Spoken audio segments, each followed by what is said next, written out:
age of piracy is at hand, and who will take Davy Jones's treasure? Plunder, zombies, this game has it.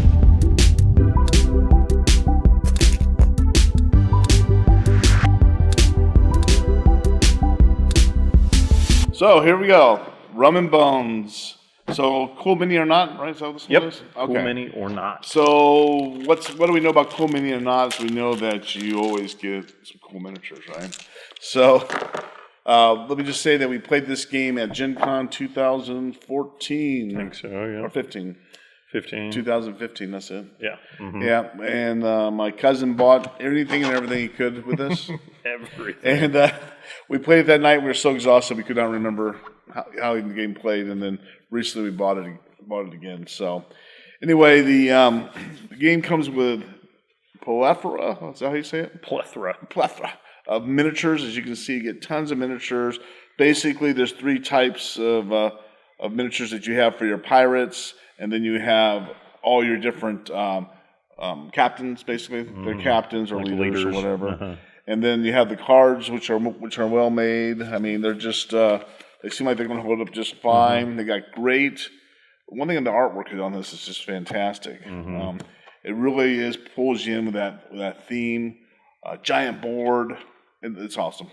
Yeah, tons of components that come with this. Like, it's always hard to get it back in the box. Okay, the rules on this one, how hard or easy is it to learn the rules to? Well, I mean, overall the game's pretty simplistic. Mm-hmm. So, all in all, I believe the rules were well laid out. They have lots of pictures in there, which I'm the type of guy that needs pictures anyway. Gotta have them. Exactly. I went on Board Game Geek and found this little printout that I printed on the home printer there that just has the order of things. Order of play and everything. How combat works, different things like that. And so once you do that, then that was really easy because then you just follow this every time. Like I'd literally say, okay, step one, and then we do all those things. So it's not a terribly complicated game. No, not at all. So let's give you an idea of how this game plays so you can figure out if this is something that you want for you and your gaming group. So it's a two-sided game. So technically it's a two-player game, but you could play more people because each person could control the leaders. Yeah, control a leader separately if you want. And so that's how we've played a lot is we've played with each person controlling one of these leaders.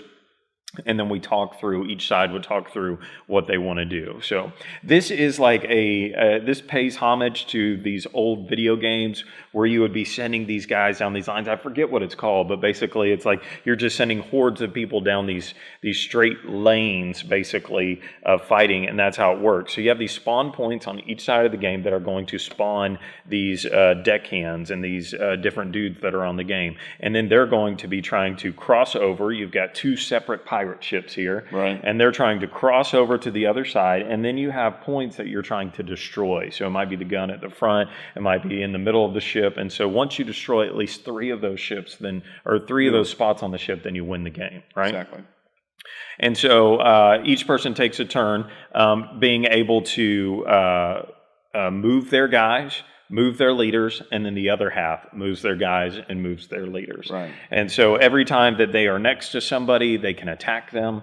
And then after they attack them, then you use your leaders, and then the leaders go, things like that. So it's a really straightforward kind of a system where people move their guys, they attack, then the other side does it. So play goes back and forth like that. Now, the difference is that each one of your leaders has special abilities, right? And so they might be able to attack from two spaces away instead of having to be next to you, or they might be able to move differently, or they might be able to use a special attack that could hit anyone on the board, whatever it might be.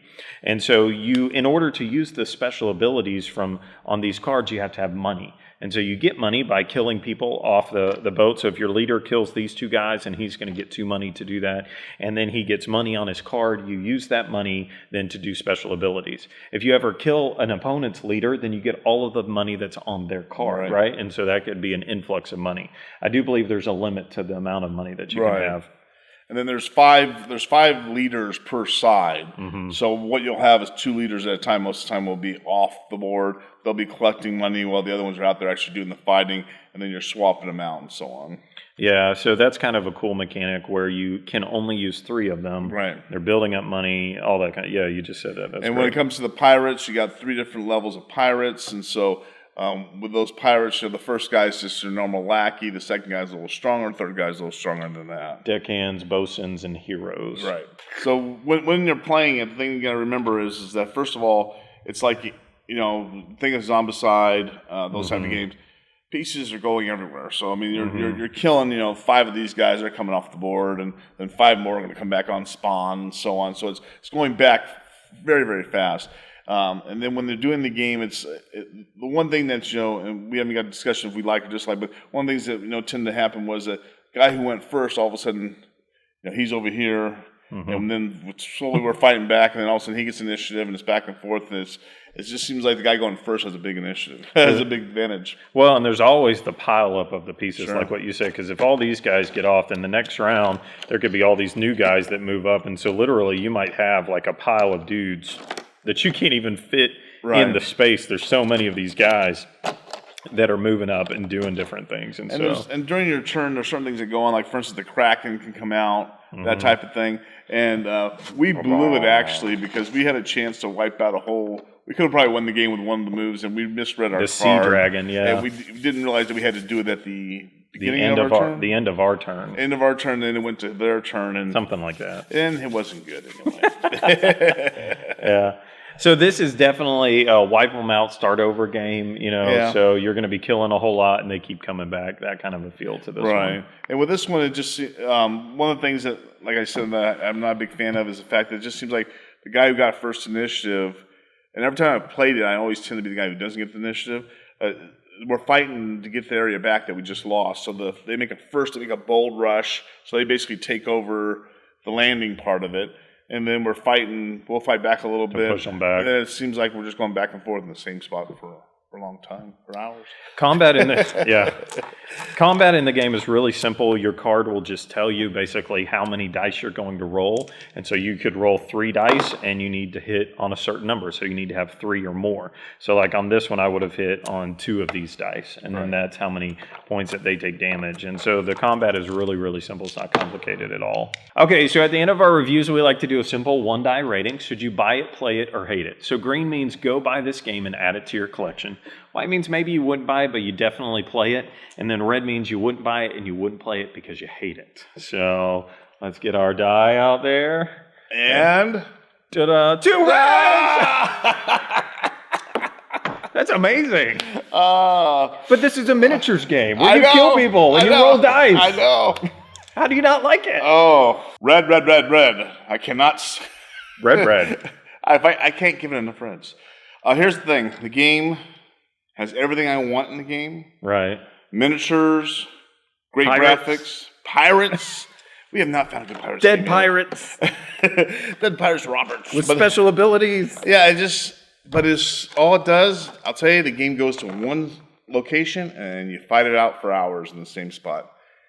It is the most boring game I've played since Leviathans. It's pretty boring. Pretty boring. Yeah, for me, like the concept is cool, right? 2 pirate ships, you're duking it out. These guys keep spawning up. There's these only little channels you can go through. Lots of combat, lots of killing and bringing them back. But it's exactly what you said. Like hey, we're getting somewhere. Oh, look, they just spawned a whole bunch of people, and now we got to do all that again. Yeah. And then what's worse is when you save up these cards, right? They have these cool cards that have special abilities and all this kind of stuff that you could do, and then you use these powerful tokens and stuff, and then you roll these dice, and you're so excited, and nothing, right? You totally miss, and then you just get, I don't know, So the thing with the game is that it's too much about just the combat, I guess is what I'm saying. What I mean by the combat is just the man-to-man thing. So in other words, when you do get to get the Kraken in, it's pretty neat because it changes the game some and stuff. Right. And along with the other, dragon? Sea Dragon. It does some things to change the game up some. But there's really not much more to it. So I mean, like the ships can't take damage. Right. They don't do anything, to change things up. It was like you could basically draw 2 lines out. You know what I mean? And that's it. Well, it's like a tug of war that never ends, right? Yeah. We got it. No, they got it. That's the best way to put it. It was a tug of war the whole time. Yeah, and that's just not very fun, Right. I don't know. And And we've played this multiple times, Yeah. so don't think that this is a one and done review. Right. But we played this multiple times, and every time it's played out the exact same way, Yeah. to the point where it's like, ugh. And then you have to ask yourself, they're making Rum Bones too. Why is that? Well, you know, people love it. You know, there's some guys that are totally into this, and they love it. I would be curious to know what they're changing in the new version. Sure. You know, maybe they're addressing some of these things. I don't know, but I won't be a backer of that one. No, not at all. Nope. Okay, so tell us how wrong we are, right? Like, we're used to that now. So tell us in the comments exactly why this is a great game and what we're missing and all of those things. Put it in the comments below. Make sure you like this video if you agree with it and subscribe to our channel. That helps us out so much. And as always, Support your local do it. Support your local hobby shop. Support your local.